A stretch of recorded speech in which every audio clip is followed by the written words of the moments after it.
Today's episode of the Mind Sculptors podcast is brought to you by TCG Player, your source for all your trading card game needs. Please consider using our link in the description for your next purchase, as it helps support the continued refinement of our show.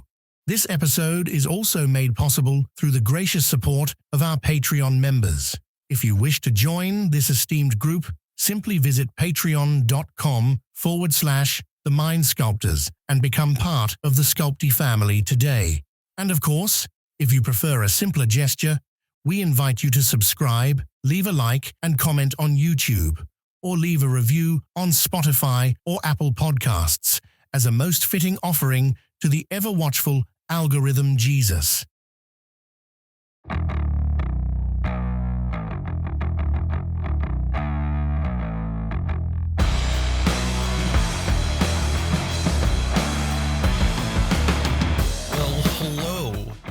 Good sir. Welcome back, everybody, to the podcast. I'm Cal. Podcast is it, Cal? This is the Mind Sculptors podcast. Woo. I am your Wicked Witch of the West, Callahan. Okay, bold, and I am Glinda, I guess. I guess. The Wicked Witch of the East, bro. Sorry we weren't here last week. We were too busy holding space for the lyrics of Defying Gravity. And you can't hold me down. Have you seen that interview? No. Like, oh my God, Ian, for the people at home who have seen the interview that I'm talking about with Ariana and Cynthia Erivo, where they're told that people are holding space for the lyrics of Defying Gravity. Every piece of that interview is a masterpiece. It is the most wild thing I've ever seen in my life, where I watch Ariana Grande hold Cynthia Erivo's fingertip like this during the interview for no reason, it appears. They're talking about holding space for the lyrics of Defying Gravity. It's just all of it. It's a masterpiece. You have to watch it to really appreciate how fucking buck wild it is. Okay. I've been obsessed with this interview for like 2 weeks. Okay. It's incredible. I have something to Google after we are done here today. Yes, it's very, very funny. Okay. But yeah, how was your Thanksgiving? It was fine. We kept it kind of low-key. Visited the family and the extended fiance family, and it was nice. And yeah, nice. It's very, very, very chill. Very much just having a meal with some familial people. Yeah. That's kind of what it was for us. It was just like Cassidy's parents and her brother and his partner, and then just me, and just hung out and watched Ohio State blow it against Michigan. Honestly, the craziest part about it was we had Ken and the Howling Salt Mine crew down for some Scribe Babies recordings, and then we had about a day and a half to clean up our entire house for then my father to come here, which would then we got an entire couple days, and now we have people coming in for PAX Unplugged. So oh my gosh. Our house has been is PAX in Philly? Yeah, it's like 20 minutes for us. Yeah. For some reason, I think I always forget that. To me, PAX is PAX East, so I always think it's in Boston. Yeah. Which is crazy because like now that I do like a lot of these convention circuits, I'm like, it's wild that I was 40 minutes away from PAX East for the majority of for my a life long and time. never attended. Yeah.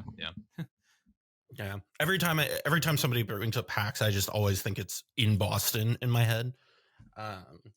So, that's, but anyway, so we are here this week.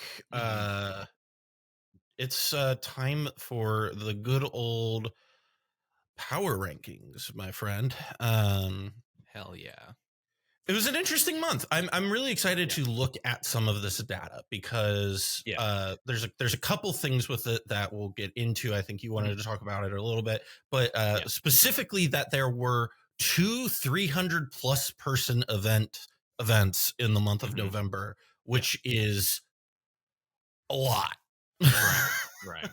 And it really like skews a lot of the data, right? Like Yes.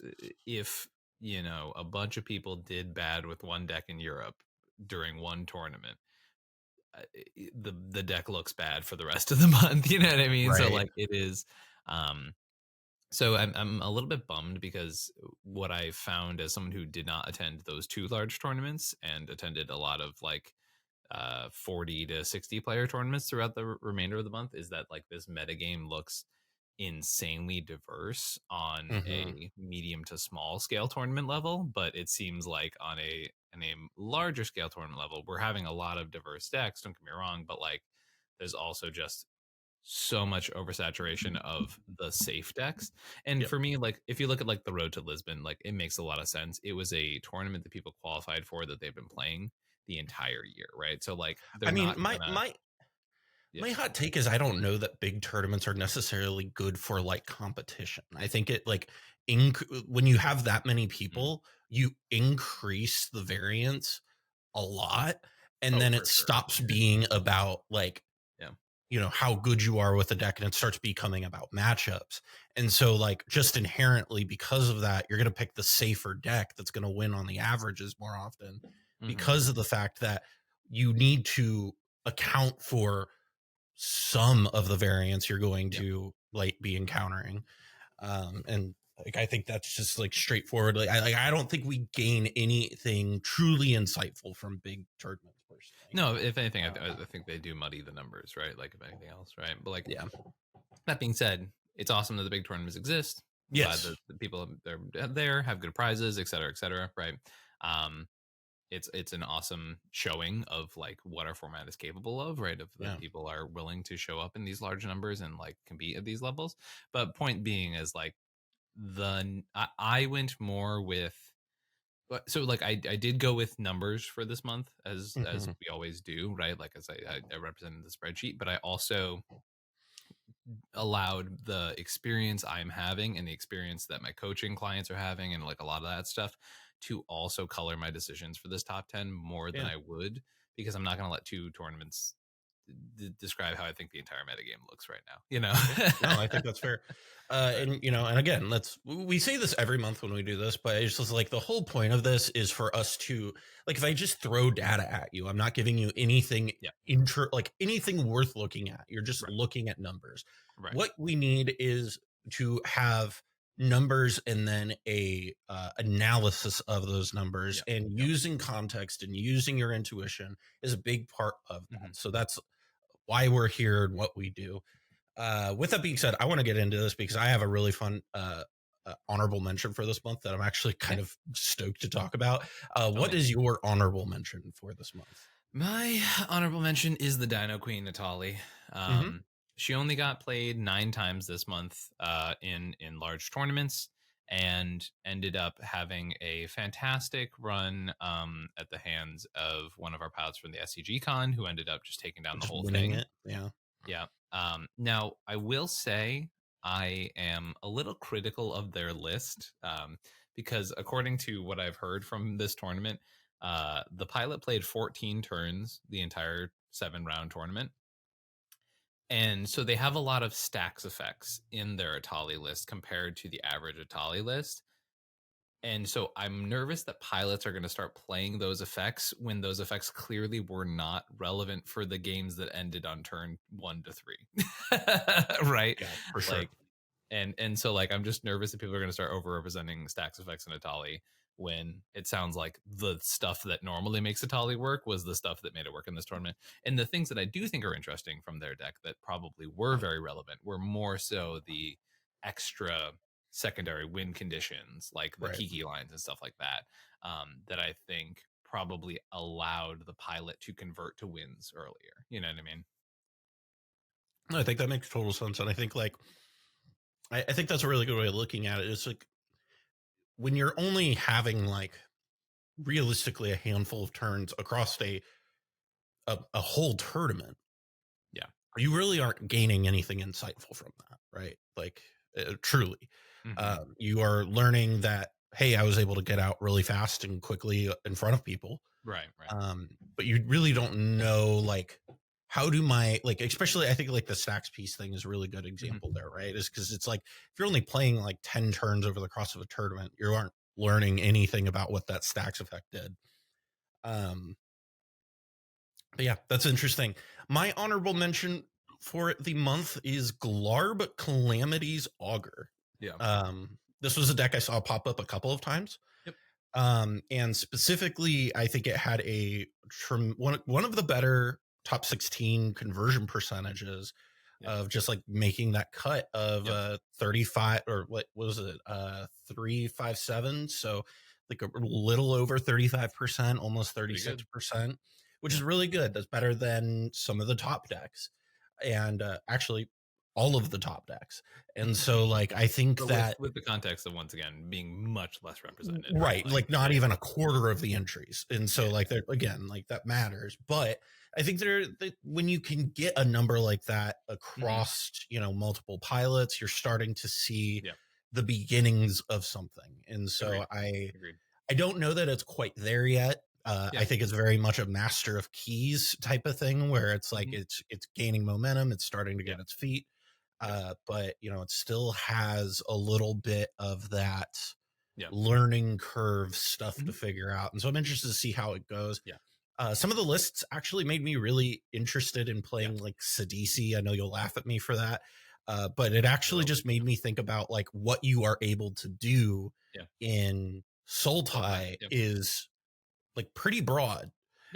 So I'm like really interested. 2 years or longer, like the entire conversation with SCULPTY was like, why are you not just playing Grixis and playing Dockside, right? Like that was the whole conversation. There was really not much more to it. And to be honest, it was a correct conversation. And it sucks that was the case, right? But genuinely, you have a visitor. Oh, hi, Athena. What's up? Sorry, that got me off guard. Oh my God, she's so cute.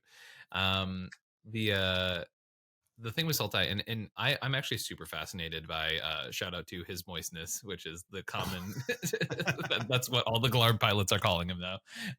But I think I'm it's watching really How I Met Your Mother, so I need to like cringe at the word moist. Yeah, of course.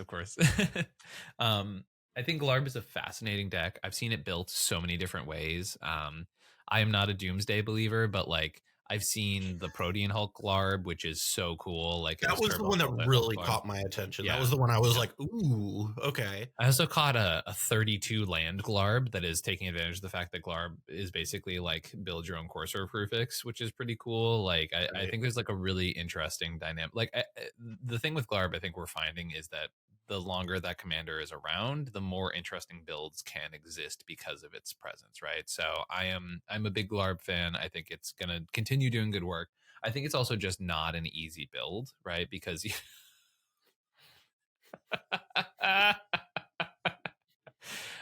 for our podcast only audience, Cal's dog has started looking directly into their nostril. We call it nose Kong because she does it so much. That's very cute and also horrifying. It is. It sucks, but I can't get her to stop, so I've just accepted it. Yeah. Anyways, Glarb is really cool. Yes, Glarb is very cool. I like Glarb a lot. I'm really interested in what that deck brings to the table moving forward. You just ran your head straight into my microphone. I love you so much. I need you to go. Thank you. So yeah, anyway, moving on into this top 10, Ian, here at number 10, what do you have at your 10 spot? I have Magda here. And not really as like a Magda is at 10 and like barely here, but more so like enough decks did well this month that I want to shout out that just did a bit better than Magda, right? I've been sort of I think we can safely say, like, of the two of us, I've been the Magda proponent on the podcast for a while now. Very much. And I think it's great. I think it's still a good deck. I think it still puts up numbers. It's one of those decks that people will disrespect it and they'll lose to it. And people will still respect it and it can still play well in those pods, right? Like it's not a deck that just gets away with stuff. It's a deck that if a pilot plays it correctly can really can really cook, right? Like it's a powerful list. There's a lot of passionate brewers out there who work on Magda. I really don't have anything bad to say about it. It's just like, I have other options that I think are just doing a little bit better right now, Yeah. given the shape of the metagame. But I don't think that means that Magda's doing poorly, right? Like I think we just haven't really had a lot of Magda pilots like put up crazy numbers, but also like, as soon as the bans happened, there was a pilot who like in the New York Philly scene just like did back-to-back top fours, so like I'm not really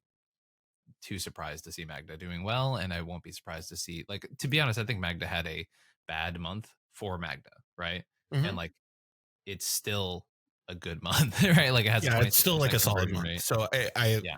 I have it a little bit higher than this, but I agree with your assessment, Yeah. and yeah, that is what I would say. Yeah. And what's interesting too is like there's a lot of these decks that we're going to talk about that are, because right now, and I think this is a big portion of this has to do with the fact that we had two very large tournaments. Right. A third of the registered decks, or maybe a little bit less, like close between a third and a fourth of the registered decks this month were between four decks.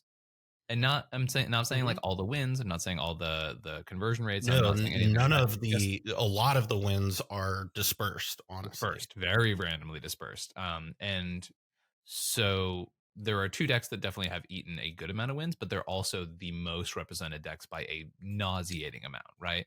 So, because if you look at the top four most represented decks, which we'll talk about, there are 524 of those top four decks represented out of only 1,800 entries this month, right? Yeah. So in 50 plus player tournaments, right? Once again, which is how we calculate our numbers, right? Yeah. So well, 60 plus player tournaments, but yeah, 60 that's what plus, the option is on top 16. I can sort by 60 or 100 now. Gotcha. I'm not going to get started about my annoyances with the changes to EDH top 16. Anyway. Yeah. That's okay. That also explains a number of results that I thought might have been missing, because we used to do 50 plus player events, and there are several decks that absolutely crushed 50 plus player events that are not represented today. Yep. I just can't sort by it anymore. So yep. That's thanks cEDH top 16. Anyway, yeah, no, I totally I agree with you. I think Magda's really interesting. My number 10 for the month, this is where this was my honorable mention last month, is the Master of Keys. I actually saw it a couple of times when I've been out and about, and then it also posted up a 30% like top 16 percentage and above average win percentage. It did not convert to any top fours or tournament wins, but I mean, like, I think that, again, we've said this for a long time on this show, that usually if you can get that conversion percentage figured out, that top 16 percentage, a lot of the other stuff tends to figure itself out. It's just a matter of like hitting your head. To use a Dark Souls metaphor, you just kind of got to keep hitting your head against the boss until the boss breaks or you break, right? And that's kind of how I feel about with this. Is I think like if you keep at it, it's gonna get there, because you got the core stat where it needs to be. And so that's where I think the other thing is too, there's just not like a lot of other decks with as many entries that I feel strongly about to rank this high, right? Like it just there were some of the more played decks that I looked at them and I just went, I don't feel like this is a top deck right now. Agreed. And overrepresentation does not mean it deserves to be in the top 10. I completely agree. And there are decks that I think are good, but I think performed poorly. And I just didn't feel comfortable putting in my top 10. And I've seen the Master of Keys feel more explosive and more like consistent and has more play in this meta. Than some of the other decks that are maybe more represented. This is definitely a deck I would die on the hill that, like, if you went down to 50 players, you would see way more than just 13 tournament entries. Right? Like, it is, I am seeing this deck everywhere. I am coaching people on this deck a lot. And so the fact that we only have in 60 plus player tournaments 13 registered top cuts with it is actually, well, I mean, it goes back to what we were saying at the top of the show, right? Where it's just like you you're gonna see, you know, the Tivets, the Timna, Thrasios, the Kinnons, the Rogsides, the Sisseys, the TKs, the stuff that has a proven record of being good on the averages in these bigger events where you're adding another layer of, you know, what's the word I'm looking for? Another layer of variance on top of an already high variance format. So it just makes sense. I like that our top 10 this month is just like, yeah, these are the numbers. They're all bullshit. Like, it's just, but I hear you. Like, I think, like, if I'm gonna express one sentiment over and over again this month, it is the fact that, like, the decks that are being played the most aren't necessarily the best decks right now. And well, there's two decks that I think are there are two decks that I think are quite clearly the two best decks. Yeah. But outside of that, I think the other two more represented decks are not. But we'll get into that. Let's move on to number 9. 9, what do you have here for us? At number 9, I have a new entry to my top 10 that's never been here before. That's a deck that only got 8 representations last month, but 3 top 16s, 2 top 4s, and a win. And it's a deck that I think is just difficult. And I would never play it due to variance, and that's Karksai. Okay. I think this deck is very real. I have seen it put up results. It took down a 64-person before the ban. I've seen it take down results after the ban, and it's always been that, like, deck that's right there, like right on the edge. It feels very classic Storm, right? Like, yeah, and also just like Tainted Pack's a 1-card win condition if you win the flip, right? Like, that's a genuine part of this deck, right? Same thing with the Decon, right? If you don't have Thassa's in your top 6. That one I feel a little weird, less okay about doing with a card. But that one makes me a little nervous. Yeah, I agree. But, like, it's one of those decks that genuinely, like, people have put in a lot of good work on. I think it's been underrepresented. I think people have just always gone to Rogsai as the default option. But to be honest, I thought about putting this over Rogsai this month because I think this deck plays better into the mid-range slugfest than Rogsai does. Which I know is probably a hot take right now, but that's what I'm here for, right? I just want to point out, that I'm not the one talking poorly about Rogsai.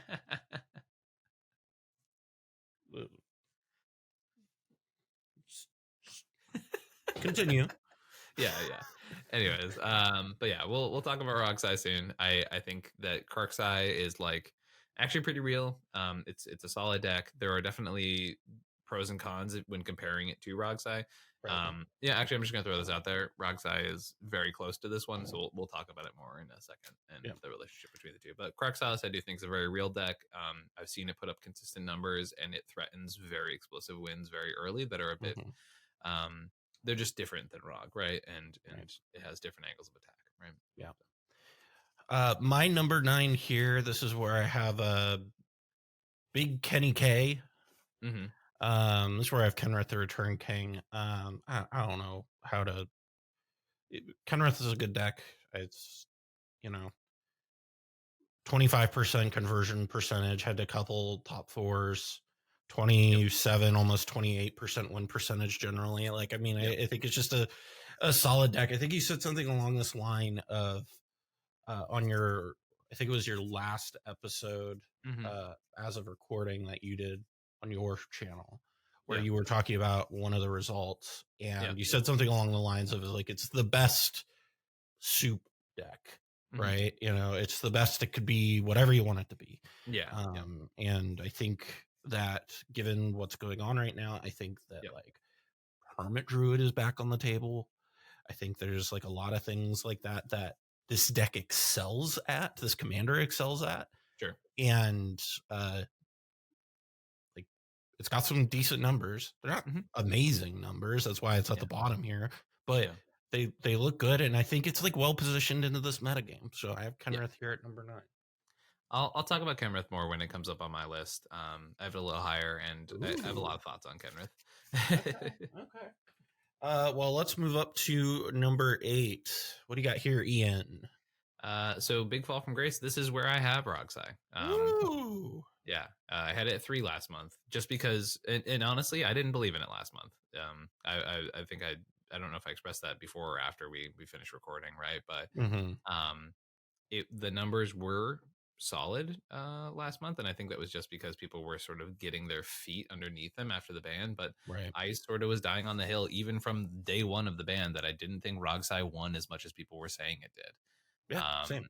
And I mean, the numbers are proving it, right? Like, it is not dominating the format. It It did is really like bad. losing Mana Crypt and Dockside was really real for this deck. Like, it really disrupted a Yep. lot of their greedy play patterns, right? And don't get me wrong, the deck still puts up good numbers. It's still on my top 10, right? Mm-hmm. And it's still one of those decks that is very explosive. And if people are respecting it, it won't go anywhere. And if Here, people are not respecting it, it will. You know. here's So, how I feel about it. It's also on my top 10, but here's how I feel about it. If I took the name off of this stat line, yep. and put it up against any other deck, would we be sitting here right now defending it? Mhm. No. But we do that for Rogsai because, granted, it's earned a little bit of its reputation. I mean, pre-ban, it was one of the best decks by Sure. far, like, if not the best deck, right? Like, But I think especially post-ban, I think if we put in a different name there, Yep. people would be like, oh, this deck fucking sucks. Yep. Right? And the reality is that it's not able to compete in we've seen this before. This is not an old story. We saw this a year ago, before Bowmasters came out, and we were in mid-range hell or whatever. Yeah. And pre necro dominance, player Exactly. duplication, right? Yep. It did not play well into that metagame. Yep. It played very poorly into that metagame. Mm-hmm. And we're kind of back, right? Yep. When Thrasios and Tymna are one of the best decks in the format, performing out of its mind good. Yep. Rogsai can't play well into that because it can't take advantage of anything. Yep. You can't take Honestly, advantage of a deck that sits there with a bunch of interaction in its hand. It's a really good analogy to draw, right? Because, like, obviously there's correlation and causation, right? But, like, in a format where Thrasios Tymna is thriving, Rogsai is doing bad, right? When Rogsai was the top deck, guess what? Thrasios Tymna was not doing well, right? Now that Thrasios Tymna is looking close to being the top deck, guess what? Rogsai is not doing nearly as well. Yeah. So 2 + 2 is 4, right? Like, at the end of the day.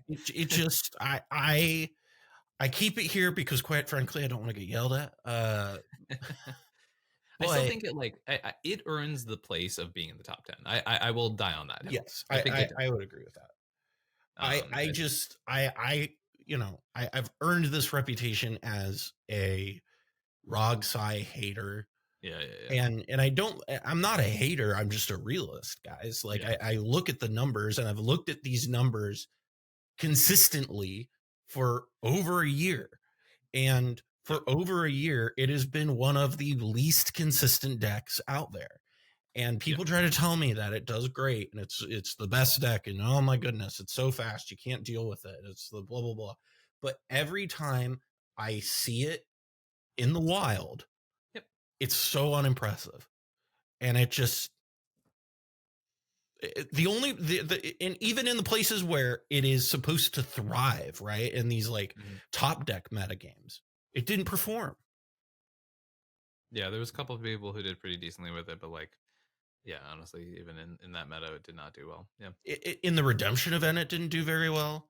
In the main event, it did fine, but not good by its standards. Yep. I mean, I just, or even generally, right? Like, only 2 top 4s. If that was Tivit, people would be telling me how awful Tivit was. Yeah. But it's Rogsai, so it's the best deck. All right, fam, you got it. And I have a deck that we're gonna talk about later that I personally hold a lot higher, right? And you can definitely argue that, like, the numbers are similar between those 2 decks, right? But I think it's the sort of upward potential in the current metagame that I think is going to be my argument against it. Yep. Time, I completely agree. My number 8 here, this is Magda, where I have Magda. It not moving from last month. I completely agree with your analysis of it. I still think that there is some of it does better when it's not perceived, you know, itis or whatever you want to call it. It has some of that issue, but I also think that it just consistently does well. And so I consistently am going to reward that. The biggest issue here, I think, being that Magna pilots are just such a core group, right? And so if they're not playing, then like people like you and I aren't just picking up Magda, right? Sure. You know, and so like if the core group, and I think that's what kind of separates it from like other decks, right? Where it's like there is a core Kinnan player base, but other people will just throw Kinnan together and start playing it, right? Like people who traditionally play other things will start playing Kinnan, or they'll start playing Timna Crom or other things. I think this is people who to maybe adjust it.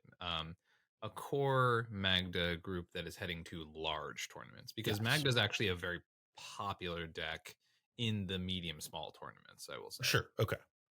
I think that's super fair. But that being said, I think that in months like these, Magda numbers look a little bit worse. But I think generally speaking, Magda's still just fine. You know, I've played against it a couple times over the past month, and every time it has been a threat at the table, even when it was out. And when you treat it like the threat at the table, even when it's out, it tends to not perform as well. But not everybody plays responsibly, because a lot of people will see that, oh man, they only have one land, they can't get their Magda out, they only have a Mox Opal, and they don't respect it. And then you know, all it takes is just one thing to go its way, and then boom, it's over.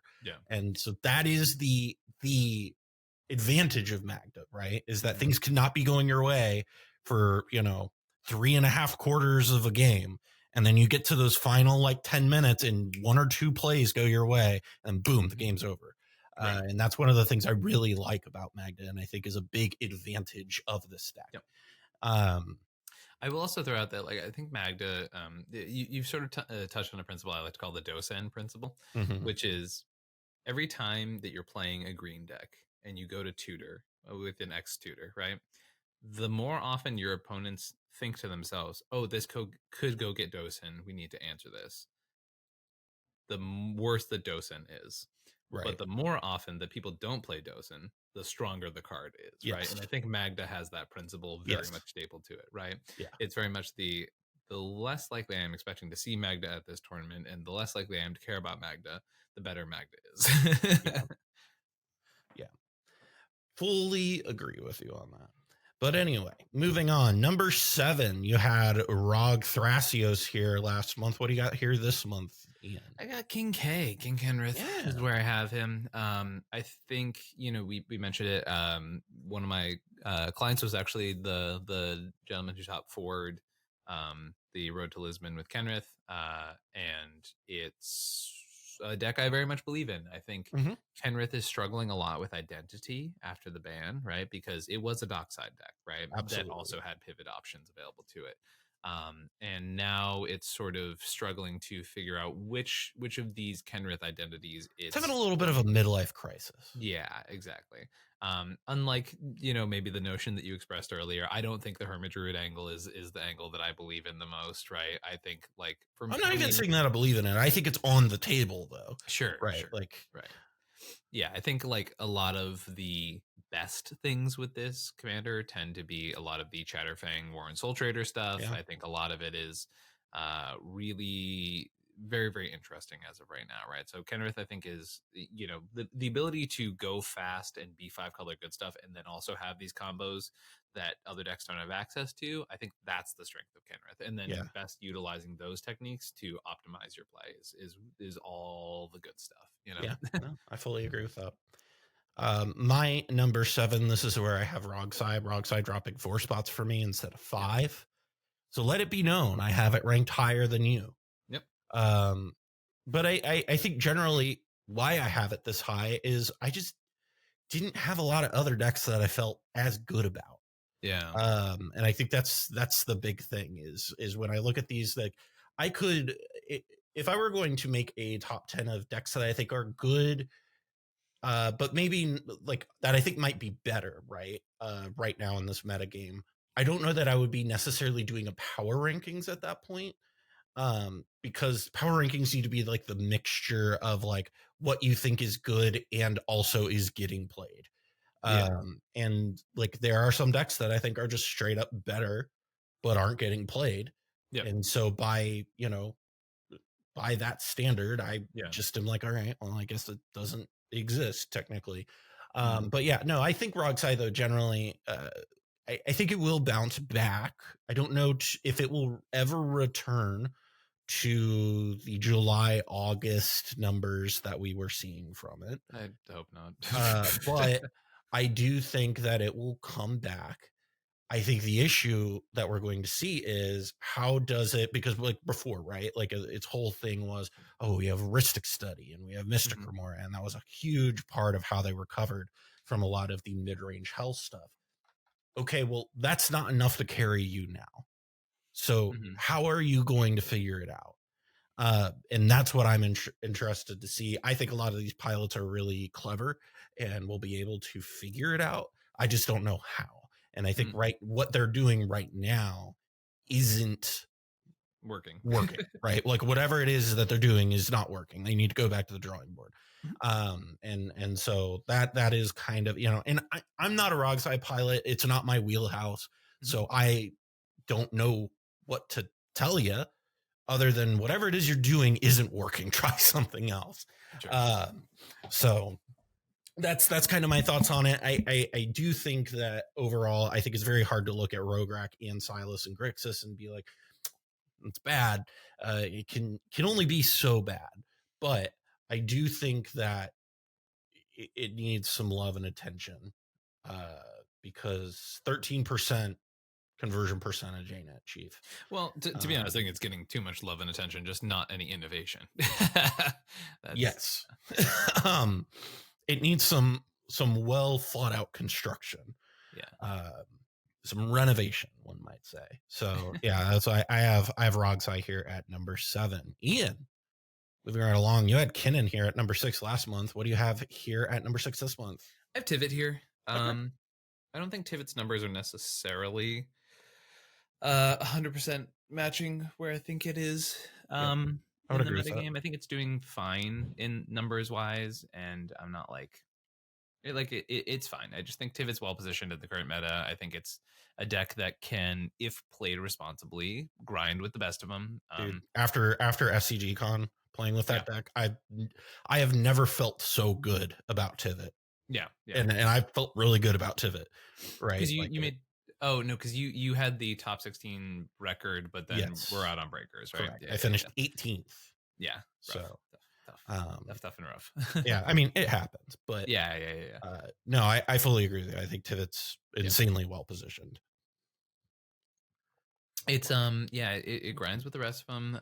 It's effectively like if you use your clones at the right targets, right, to basically like take green's best stuff, right? I think that's actually what I've noticed that like a lot of successful pilots are doing with the deck is like either shutting down green or taking their Kinnans, right, and then like making all your treasures tap for double and stuff like that. Like it's just like dumb stuff like that. It's just that gotta say a Tivit with a Kinnan feels real fucking good. It feels unbeatable. Like it really does. Really good.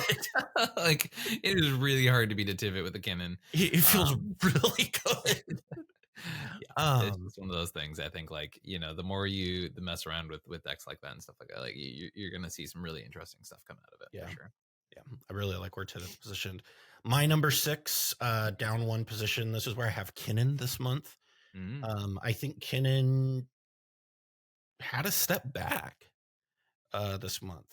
Yeah, and like its numbers did not do what I expected it to do, which was go up a little bit because we're seeing increased play, and some of the more like prominent Kinnan pilots were on it. But it stayed pretty stagnant to where it was last month. It didn't have a tournament win. It only had 3 top 4s. And this is. I mean, first of all, we'll talk about Kinnan later when I have it on my list, because I think some of the numbers are a little off on the Kinnan thing, and I'll kind of go into the reasons. Well, why I mean, regardless, I felt this way about Kinnan for a while, that I think it is on the downturn instead of the upturn. And I think that is partially because of decks like TK, Sisse, and Tivit are able to play around the things that shut down Kinnan. And so the decks that people would be playing, like the stuff that you would play to shut down the Timna Thrasioses, the big dogs that you're really worried about, also shut down Kinnan. Yeah. But Timna Thrasios has other ways of getting out of that. Kinnan doesn't really have that, and I haven't really seen Kinnan be able to navigate out of the Blind Obedience and the Cursed Totem and the Grafdigger's Cage on the battlefield. I have seen Timna Thrasios navigate out of that easily. Yeah. And I think that is partially because of the fact that Timna Thrasios has the get out of jail free card of Thras, or of Thassa's Oracle and Demonic Consultation. Kinnan has to have these weird combos because of its colors, and because of that, it doesn't get the stuff that it does get that answers those pieces I was responding to earlier take a little bit before you really see the payoff from a lot of them. You can't do it and then immediately go.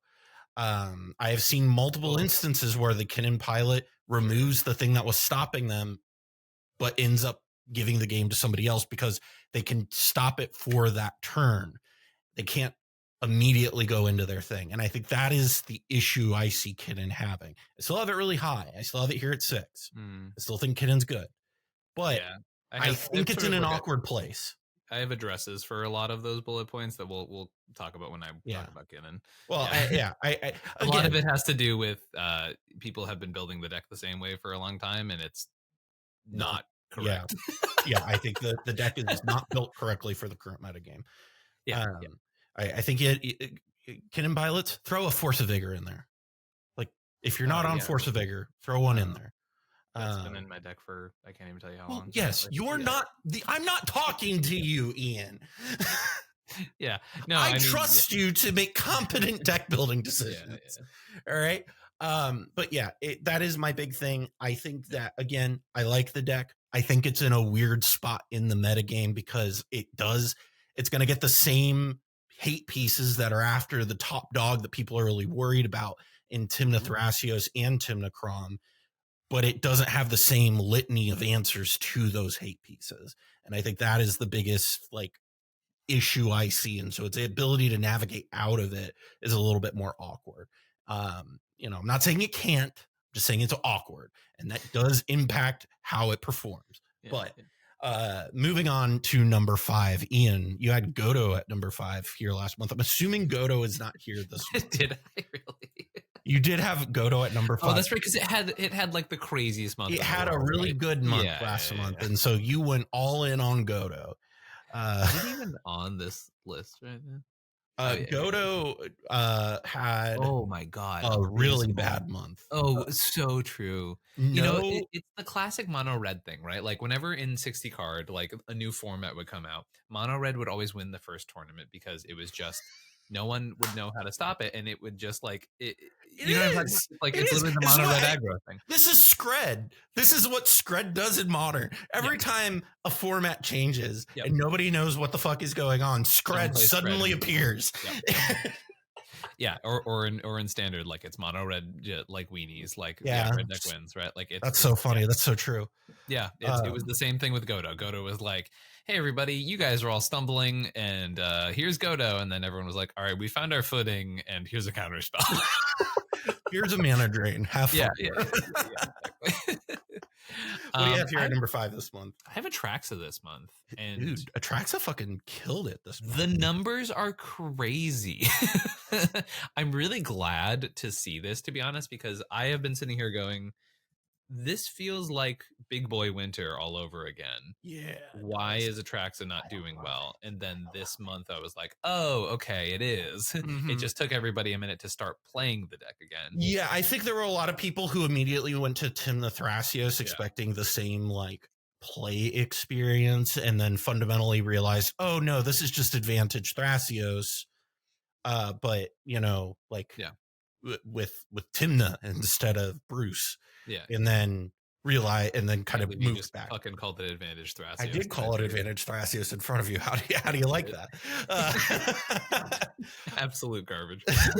But yeah, like that is like what I assume happened, because I did see like a lot of prominent Atraxa pilots going to Tim the Thrasios first, then moving back to Atraxa, and that was kind of the play pattern I saw with that. But anyway, go on, talk. No, yeah, I mean, it's just crazy month. It's one of the only decks with 20 entries, right? So compared that to, once again, Rogsai with 100, Kinnan with 121, right? Like, it's one of the decks with 20 entries with a win, with 3 top 4s, and with 9 top 16s. It had almost a 50% conversion rate. Yeah, it had almost 50% conversion to top 16.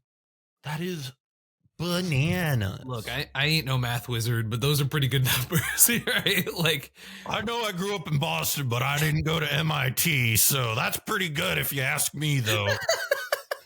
That's what them Harvard boys call good.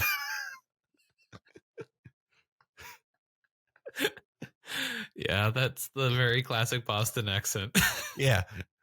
Yeah, I went down to one of those Harvard bars and I asked them what they thought about these Atraxa numbers. And they told me it was good. Yeah, these Atraxa numbers are wicked.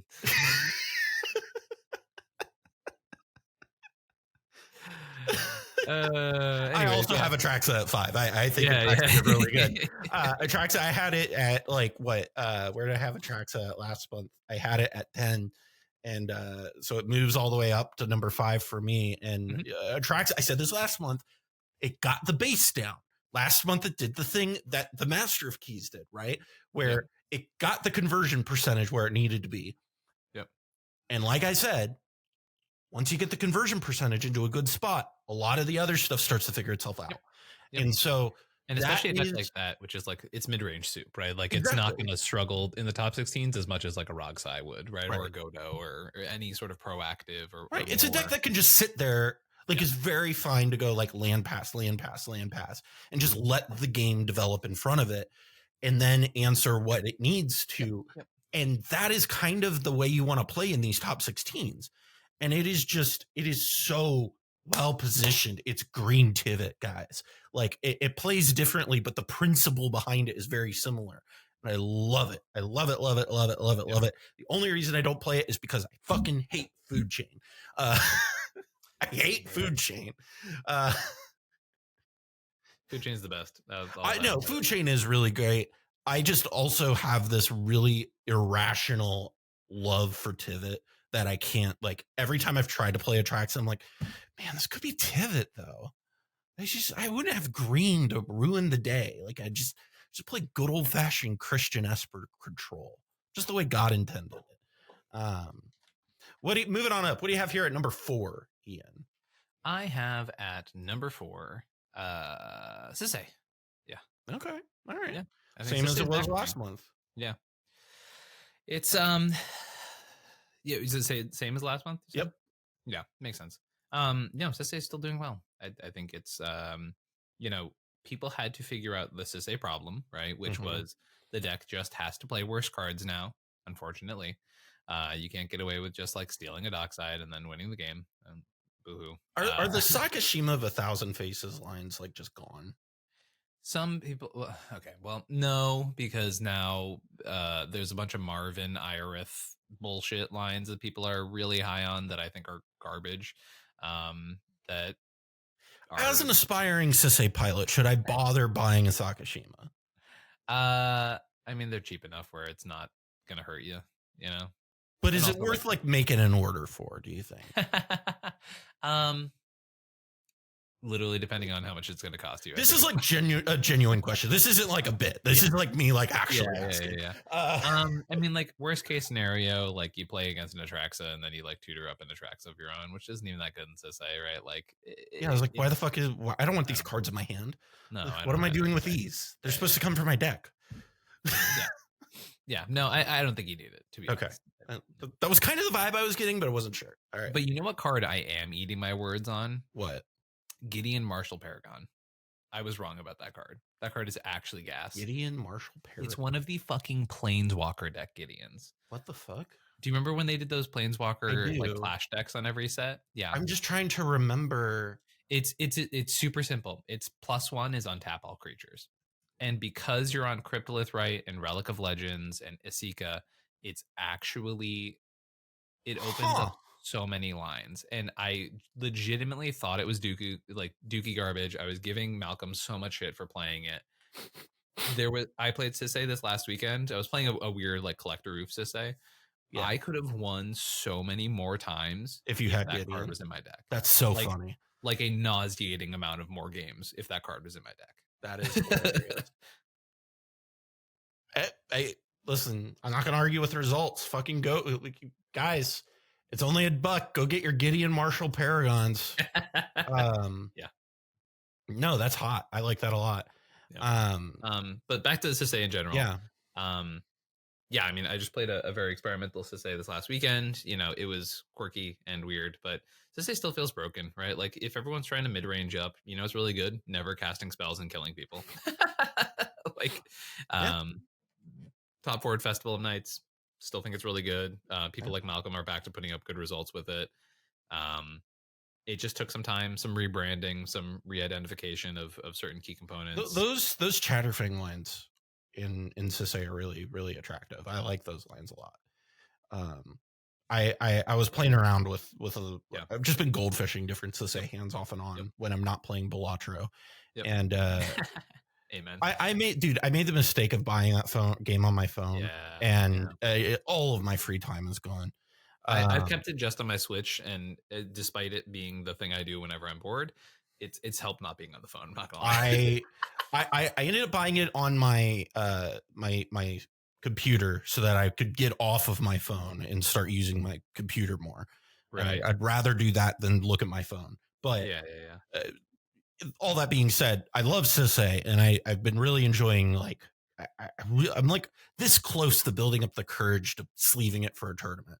I have to like get out of the Tivit comfort zone, because I just like the issue will always be for me is that I have so many goddamn games on Tivit that going to an event, I'm just like, hey, whatever, it's Tivit. I know exactly what I need to do. I don't feel stressed about it. And Sisay is one of those things where it's like, geez, I don't know. Is this the right line? I think I know what I'm doing. Yeah. But yeah, no, I totally agree with you. Like, Sisay is so well positioned right now. You know what? It's completely unrelated. Yeah. You and I should do a in our patron Discord, we should do a live stream of us just playing like an hour or two of Balatro. I'm doing it anyway. Like, I might as well do something fun with it.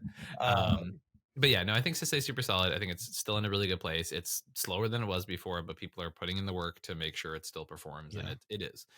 Honestly, I don't think if like Enduring Vitality and stuff like that hadn't been printed, it might be a little bit neutered, but like happened to be really good timing on that one. not bad for sure. Yeah. Also, if anyone saw my list from this last weekend, Collector of Sisay is definitely real. It's just difficult, and the problem is you do lose certain advantage engines. Like losing Smothering Tithe is huge, right? Yep. There's even an argument to play it, you know.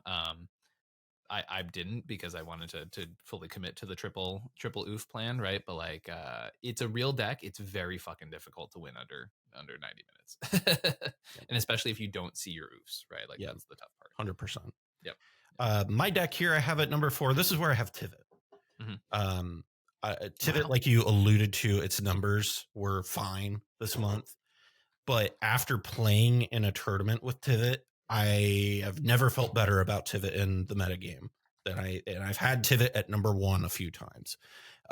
Tivit, I think, is so incredibly well positioned because we're in a metagame that really rewards patience, and Tivit is like the best deck if you are a patient player, because it's just like, here, have a bunch of win cons, and the rest of your deck is just answers and advantage engines. Go crazy.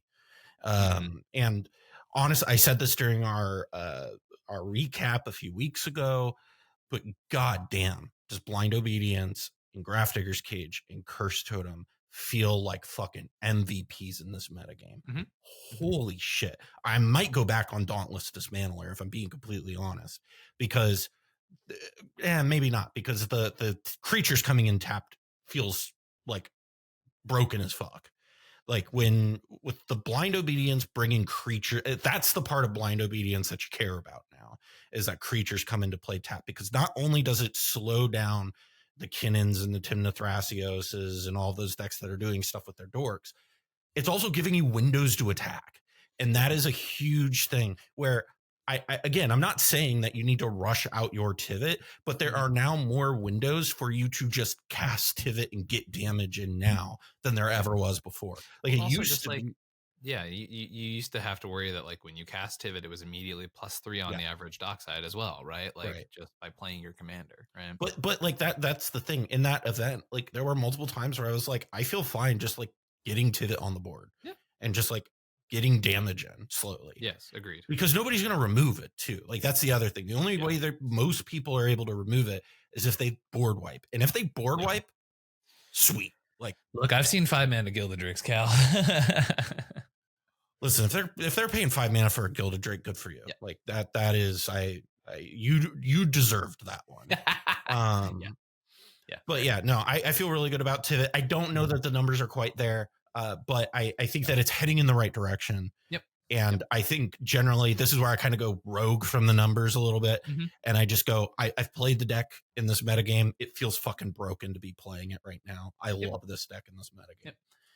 Yeah, I mean, we this is always your outlier, right? We know that. But I do agree in the sense that like I think the deck is very, very strong, and I what I have at 7 or 6, right? Something like that. I had at 6. 6, yeah, right. So very, very clearly, I think it's a good deck. No, we're in the same like vicinity. We just kind of have our. I'm assuming we have our pet decks a little bit higher. You and I have talked about this, and we haven't talked about it on this top 10, right? But like when we talk about the top 10 decks in this format, we are not talking about like, oh my god, leagues in miles ahead of X, Y, or Z deck. You can show up with any of the decks we mentioned here and perform. Yep, period. 100%. Right. Now, obviously, a couple of these decks are performing consistently, right? But like, yeah, they're unlike Dodo. When the next meta changes, call them up. Yeah. We got another ban. Ring, ring. Hello, Godo. My time has come. Yeah.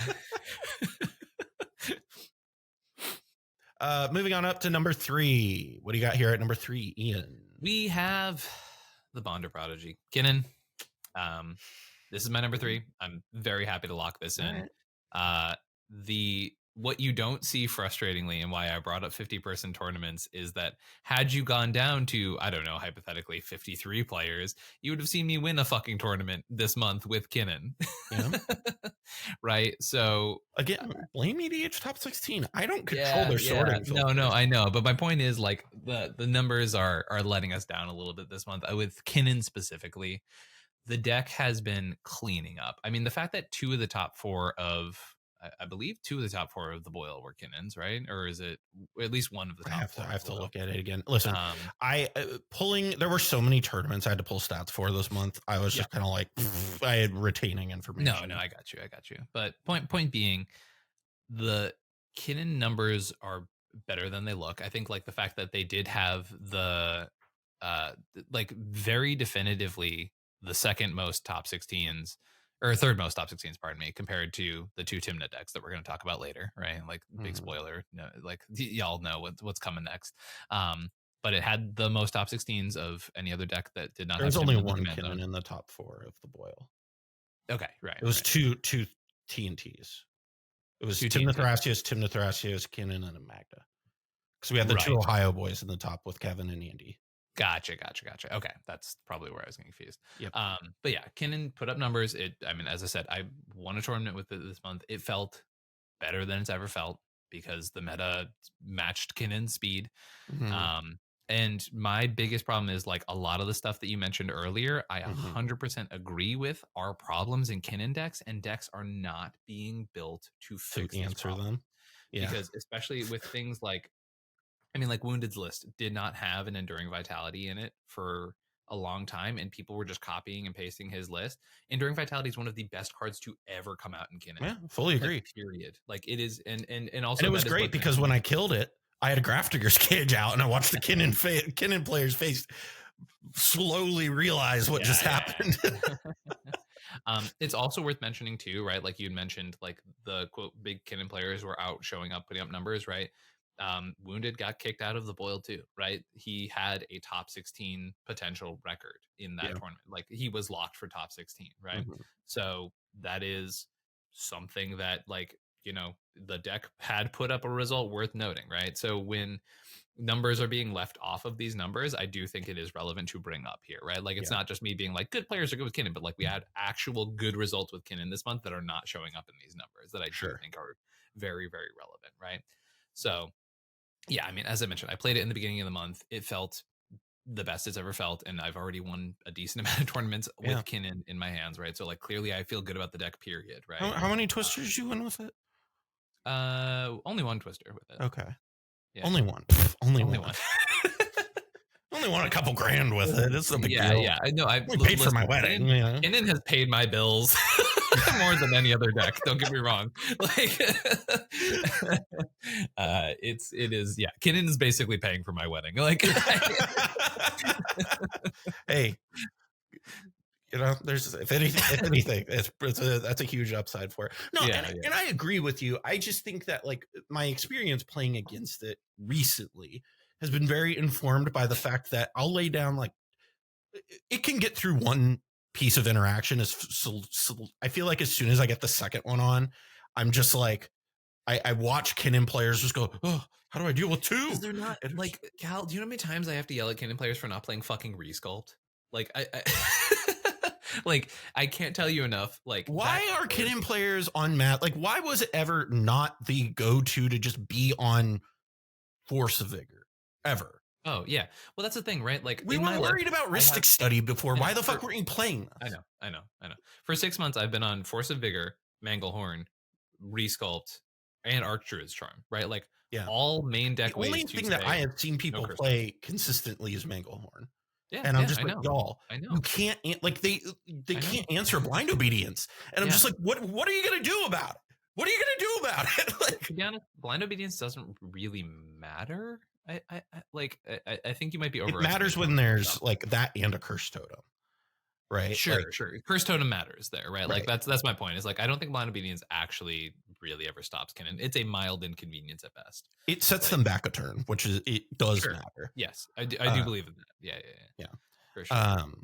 But I mean, it was the same thing too with why blind obedience was so good in the like dockside meta, because it would always shut the dockside back a turn, which buys you a turn is a lifetime in cEDH, right? Yeah, so it's just like, you know, that is other huge. card has been buying people turns that I think is very real, especially as like tappy untappy bullshit becomes more popular. Spellskite, man. Spellskite's very real right now, bro. Spellskite, I wish I could justify a slot for it in Tivit. Yeah, because it feels so stupid to play in Tivit. But there are so many like little interaction points where I'm like, man, if I had a Spellskite, this would be so good right now. But it just feels like a waste. Yeah, you know, like it just feels like a waste to play it in a deck where your commander has its own protection stapled onto it. Yeah, you know, like it just. But no, I fully agree. I think Spellskite's really good right now. I also think Curse Totem is like insane. Like maybe the best curse totems ever felt. You don't know how much like you and I weren't friends like when I first started cEDH, but like curse totem was the card I identified with as a player. Yeah, and I was like so sad to see this card that to me was like so core to my cEDH identity just like rotate out. Now, ironically, I'm a very green player now. It is funny because you used to be a really big blue-white player. And I've just you know what I'm consistent if I'm anything. I've always been was the Lavinia guy, and then all I did was add a color. So you know. But that being said, Curse Totem fantastically positioned right now. And I think it really just like Blue Farm is the one deck in the top cuts most frequently that it will not stop. You know what I mean? It like hits a couple of their like. It impacts their Ranger Captain lines, which isn't nothing. Yeah. It just doesn't matter 90% of the time. Agreed. My number 3 deck, this is where I have Sisse. I echo everything that you have been saying about Sasay. I also think that it is insanely well positioned right now. And to the point that I am like actively want to build the deck. And honestly, the fact that it's off of the dog sidelines now because it's banned, I like the deck so much more. It play like the play patterns of it feel so less scummy to me. And when I say scummy, I mean it feels like they feel more earned, if that makes sense. Like I don't feel like I just threw down a dockside and won. Like I had to assemble something. Yeah. But I really like the play patterns of this deck. That you will never be able to tell me playing a Bloom Tender over and over and over again isn't fun. It's fun.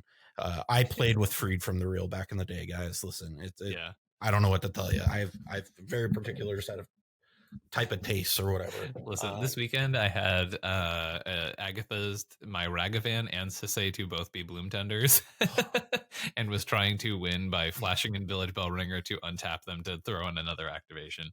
I get it. It's hot. It just feels good, man. It just feels good. And that's the thing. It feels like you're playing kitchen table Magic to a little bit. And I think that's why I like it more than the like old dockside stuff, right? Whereas like the dockside stuff was so clean and efficient, and every deck was doing the exact same stuff. Mostly.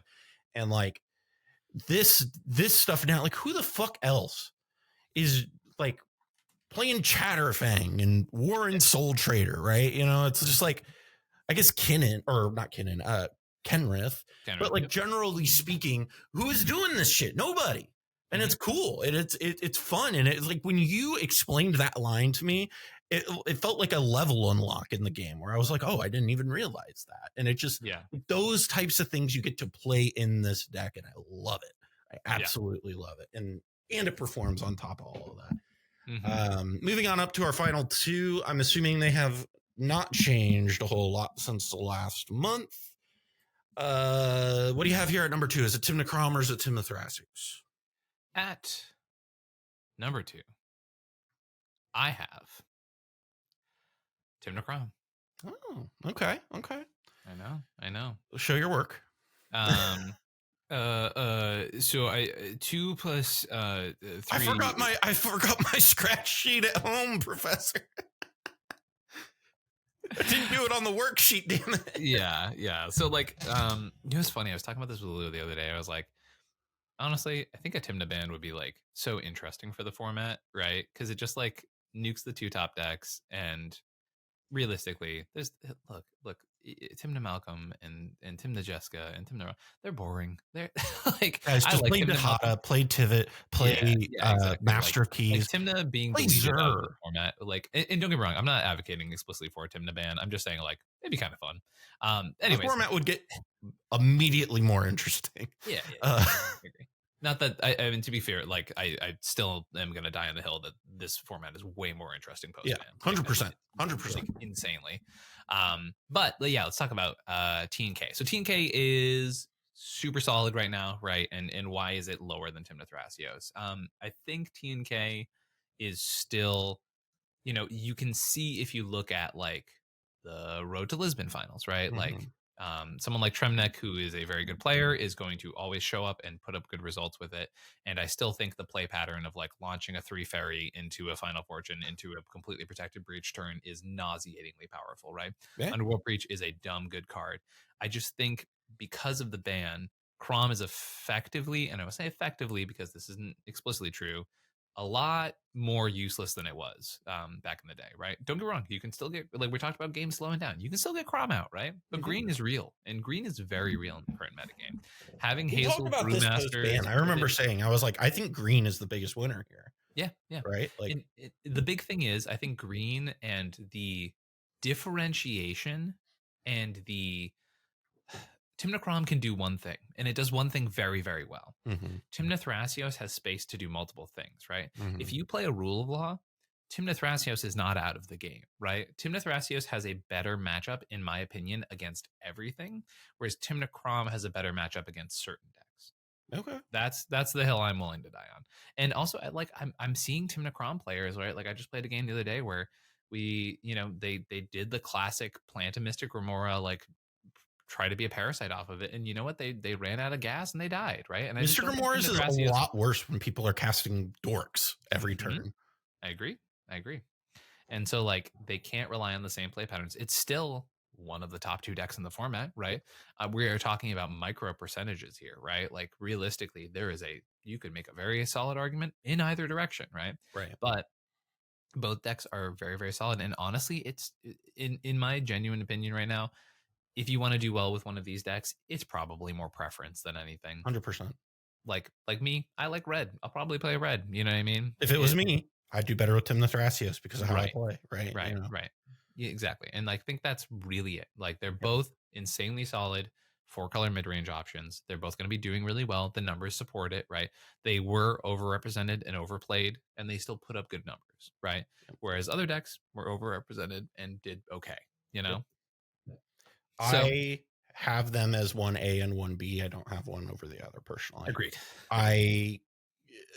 Their numbers are fucking identical. Yeah. Like straight. I look next to them and I'm just okay, so Tymna Crom has one more tournament win than Tymna Thrasios, but Tymna Thrasios has more top 4s. Yeah, exactly. And it's just like, okay, so they kind of, it's just like overall I look at it and I'm just like, shit, man. Like they're identical. I can't choose which one I think is better. Yeah. And I fully agree with you. It's fully preference. If this was a tier list and not like a top 10, I think what you would genuinely see is we have 2 S. I don't even want to call them S. I genuinely don't even want to call them S. I want to call them A+ decks, right? Like I don't think we have an S tier deck in the format because an S tier deck to me represents an unhealthy metagame, right? Sure. I think to me, S tier in this context means have stepped apart from the rest of the metagame to show themselves to be outliers statistically. Yes. Right. And I think that is kind of where we're at with these 2 decks. I can get behind that mentality. So like, that's where I look at them and I'm just like, they have separated from the rest of the format. Yeah. I don't think it's unhealthy the way they have separated. I would say like a few months ago when it was just Tymna Crom that had separated like this, that was unhealthy. Yes. But when it's 2 decks like this, that's fine. Yeah. Right. Because now we have some variance to this. Yeah. Because like what it felt like in the pre-ban meta was that we had 2 S tier decks of Tymna Crom and Rogsai, right? And then a bunch of A's that were like, and I guess this A was also in that close to that S. It was like in that like A+, like it was in between A and S. Like it wasn't quite the statistical anomaly that the other 2 were. And everything else felt like a B tier. Like it felt like we didn't have an A tier in the last format. Whereas right now it feels like we have an S tier and then very fucking snug underneath that we have one of the most diverse A tiers I genuinely can think of in a very long time. 100%. Right. Like you could probably fit, in my opinion, between 20 to 30 decks in the A tier of this format right now. Yeah. Maybe we should do a full on real tier list this year. Yeah. Fuck it. I mean, the post ban, right? Like, I agree. Like it's wildly different. And honestly, it's there's a lot of fantastic conversations to be had. I mean, to be honest, I think we would split that up over like 3 weeks because you and I could talk about that forever. 100%. I'm down. Honestly, that'd be a great way. I'm so down for that. I love a good tier list. Yeah. I'm a sucker for a good tier list. Yeah. But I fully agree. I think it's fully down to preference. I think that if you're trying to rank one over the other, it is bananas how many entries they get. Yep. And just how consistent they both are. Yep. And I think to some extent that does show the power of Tymna. Yep. I think it is very straightforwardly, Tymna is extraordinarily powerful. Yep. And then it allows you to, go into these different directions. I will say we talked about this a little bit on our last month's episode, where I do think some of the oneness, part of why I think if it was a different, like if Tymna Thrasios was there's only one way to play this type of deck, I may feel differently about there only being 2 tops at the decks at the top like this. Yeah. But because the way green just kind of opens up your playbook and is like, what do you want to do today? How do you want to play? Oh yeah. Play however the hell you want. Yeah, whereas, and we talked about this before, right? Yeah. Red, and including specifically Underworld Breach in your deck, it tells you what cards you can and cannot play, and cuts you off big time. Agreed. And I think that is why we see Tim Necrom, and to some extent, like why we saw Rogsai and why it felt like so awful before, is because they were both Underworld Breach decks that you don't get a lot of like there's not a lot of like room to experiment in Breach. Oh, literally. decks. I mean, before the bans, people were calling Tim Necrom White Rogsai. Like that's and I mean, and that's kind of the this thing, is the right? problem. That's, you know what I mean? Like Yeah, and that's kind of the thing is it's like that's because of Breach. Breach just kind of tells you what you can and cannot play, and it just makes a lot of the decisions for you. Yeah. Tim the Thrasios don't have that problem. Tim the Thrasios is just like, how do you want to win? Cool. You just want to win with Thassa's Oracle and Tainted Pact? Go for it, King. Yeah. You can totally do that. Yeah. All you German. But that's my type of Tim the Thrasios, man. Is just sit there and be like, all right, I got my value engines and I got my clones and I got my ways to win on the stack and we're good to go. Yeah. But yeah, no, I totally agree with you. So that's what we think of the format overall. I love this format. This format slaps. I agree. I like this format a lot. That's why I was like, you and I talked a bit pre-show, and I was like, I don't even know if I like the numbers and how they look right now, because it can look worse than it is right now. Yeah. The meta is so insanely diverse. Like, and the thing that you're not seeing is like all the tier 2 decks are closer to the S tier than they've ever been, right? And that's the shit that I like, right? Is like, I don't care if there's a deck that is, you know, statistically maybe a little safer to pick. That's fine. That's always going to be the case, right? Like, but the fact that the metagame is so diverse and that I can thoroughly expect like a Jeskai Dragon deck to be able to make top cut, as well as I can expect Plagon and you know, Atali, and you know, someone can show, you know what I mean? Like, it's just, if we want to talk like historically, and we want to look at when I used to do these only 10 entries or more, right? Yeah. We have 28 decks that like fall under that category. I don't think I've ever had that many like hit the list before. Like, hit that qualification. I might have like gotten like 25 or something like that. I'm sure I've gotten close to this once or twice, but like multiple months in a row now, we've gotten like almost 30 10 plus entry decks. That's awesome. But yeah, I really like other decks that I think are in a great position. This is why I really do want to do a tier list. I really think we should do a tier list because it's just like, there's some decks that are in these ranking or in these like deck stats, right? Where I'm like, man, I have thoughts on like Inala, but I don't know that I could put Inala on a top 10 right now. But I think Inala is insanely well positioned right now. How do I talk about Stella Lee when it, you know, only really had like one decent performance, right? You know, I can't talk about these things in a vacuum. Yeah, like once again, Plagon, like Tim and I both absolutely cooked with that deck in the first events that we ran it in, right? And like, Tim also played that deck too. Yeah, he top 4'd the Play to Win event. He went undefeated to get into the top 4, and the only reason he didn't finish it was because they had a fire in the mall. So we don't even know if he would have won, right? Like he potentially could have won the whole tournament. Like, Plagon defeated by by nature. By nature. God said Plagon cannot win this tournament. Amazing. God just came down and said no. That's Starfish? No way. Tried to smite Tim but missed. No, that's great. And what are your final thoughts for the month, like as we kind of move forward into December? Meta looks sick.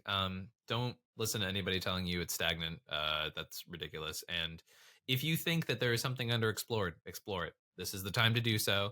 The meta is not solved by any means. There's some good decks and like half of the decks that I think are busted right now that are putting up good numbers are just being played like 5 or 6 times by people. Play the decks that you think are good. Try them out because they're probably good, and the meta's open enough where you can kind of do an experiment with. You can do whatever, right? Really. And you know, if a year from now the meta is going to feel stagnant, like hypothetically, guess what? This is the time to mess around with stuff. So mess around with stuff, see what sticks, because there's a chance, like we had with Sisse a year and a half ago, or with like any of these decks that are currently being messed around with, a lot of decks whiff, right? A lot of decks don't make it forever, but some decks will. And then they're real, and no one would have told you that they should be taken seriously for a lot of it. So mess around with it. I've seen a lot of really good innovation lately. Send it out, try it. It works. You know what I mean? Yeah, no, I'd fully agree with you. It might work 20% of the time, but hey, that's 20% of the time that we have a brand new top deck. 20% of the time it works every time. I saw a meme the other day on Blue Sky that said something about how it's like millennial guys didn't have time to get caught into like disinformation because we were too busy quoting Anchorman at each other. I was like, it was Anchorman in The Office, man. It was the Anchorman stepbrothers in The Office was what everybody was quoting. But yeah, so if people want to brew some decks with you and get some ideas on their cool hot new brew that they want to take to the latest event, is that what the kids are calling them? How can they get a hold of you? Hey, yeah, everybody. So you can find me over at I have a link tree now that I'll send to you. Finally. Yeah, well, because you know what happened was my computer misread Linktree as like a scam. So for like months and months and months, it was just flagging Linktree. So I never wanted to send it to people in case, there was a virus attached to it, right? So that is why I did not have a Linktree for a long time. But now I have a Linktree. The Linktree does not have my email. My email is comedianmtg@gmail.com. It's a very easy one to remember. But yes, find all of that on my Linktree and on there. And yeah, if you are interested in cEDH coaching, that's the easiest way to do so. Come the holidays, I am working on a lot of different stuff. I had a Cyber Monday sale that unfortunately has passed by the time you're listening to this recording. But I'm also going to be doing a gifting program over the holidays. Yay, gifting, right? So it'll be you and a buddy can gift each other. I don't care. But anyways, if you gift somebody a session, it'll be at a reduced rate. I'll have official details with that after PAX is concluded, because this week is insane for me by the time you're hearing me recording. Actually, by the time you're hearing this, I will be recording another TTRPG session. I'm also going to plug this now. This is really cool. Anna Margaret and myself are starting a new TTRPG YouTube channel called Dice and Daydreams, which is going to be really fun. We're starting to record those now, which is really, really cool. Nice. I'm very excited for that. That's something I've wanted to do for years and years and years now. I had a D&D podcast that I recorded with some friends, and I thought it was brilliant, and we just never got the momentum to like make it a thing. And so I've been a big TTRPG person for a long time. I just straight up have not had a platform for it yet. So I'm very, very excited for that. I actually just started, believe it or not, with Sage, a new campaign that we just started last week. And I love I'm playing an Artificer. I've never played Artificer before. Yeah. And I'm really excited about this because I'm just like, it's a new challenge to tackle. I've always played really high charisma characters. Yeah. Now I'm playing a high intelligence character. I have a negative charisma modifier, so I'm just like, this is gonna be fun. I don't know how to play low charisma characters.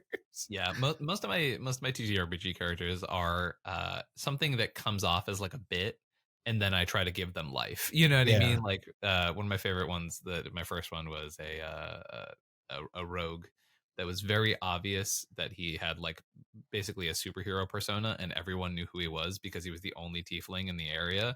So but he was very convinced that he was like this vigilante. That is incredible. So, like, it starts as a bit, right? But then you give it real life, and it's one of my favorite things. But anyways, come check that out. If you're interested in cEDH coaching, things have been going awesome lately. A bunch of my clients have been fucking killing it. Like I'm super proud of them. I have people top fouring like giant tournaments. The person who won the Boyle and the person who top forward the Road to Lisbon that I was mentioning earlier, all people who I've worked with before. So like obviously very, very fulfilling time as a coach to see a lot of people I worked with like doing very, very well. Really cool stuff. If you're interested in taking that next step up, come by me. And as I mentioned, gifting program coming later in December. Hit me up for that. All right. It's funny you mentioned like you were doing an ad read, but no, my DM for this campaign is actually Priscilla. Hell, it's like me, Priscilla, Chris, Anna, Sage. Like it's just real. Like Vive is in this group. Like it's like all cEDH people. It's amazing, and it's been a absolute blast so far. But made me think of it. We need to play Baldur's Gate or something together at some point. I feel like you and I role playing together would be a hoot. Yeah. But with that being said, thank you for watching this episode of the Mind Sculptors. If you want to support the show, you can head on over to patreon.com/the Mind Sculptors. You can support us over there, get access to our Discord channel, which super alive and lively, which you can change by coming and giving it life. But you can go over there. And then also, if you would like to leave us a review on Spotify or Apple Podcasts, that's super helpful. And then, like they said at the beginning of the show, leave a like, comment. And if you have not yet subscribed, please subscribe here on YouTube. We appreciate all that stuff. Helps us out with the algorithm and the one and only hollowed algorithm, Jesus. I saw somebody actually say, it's like, are you actually worshiping Jesus is not an algorithm? Like, yeah, I know. It's a joke. You've seen the like Mormon Jesus video, right? On YouTube? Or is that like a deep lore cut that I oh man. For my friends out there that know what video I'm talking about, the Mormon Jesus video, that's where that reference comes from originally. But anyway, thank you all for watching. I'm Cal. I'm Ian. Stay sculpty, everybody. Bye.